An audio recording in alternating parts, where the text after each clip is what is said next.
Solobox Rail is a rail-mounted junction box that provides the installer with versatility in installation.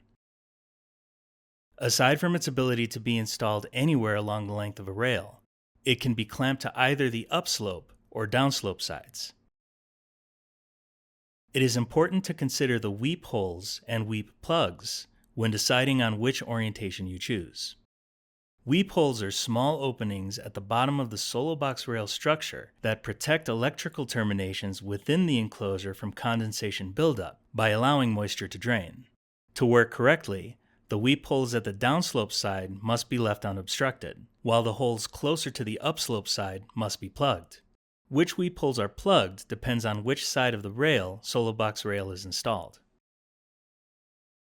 When attaching Solobox Rail on the upslope side of a rail, the weep holes at the end of the front face of the box, or the holes closest to the lid screw when closed, will have to be plugged.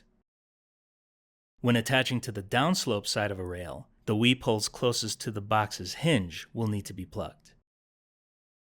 The rule to keep in mind is to always plug the weep holes that are closest to the ridge of the roof.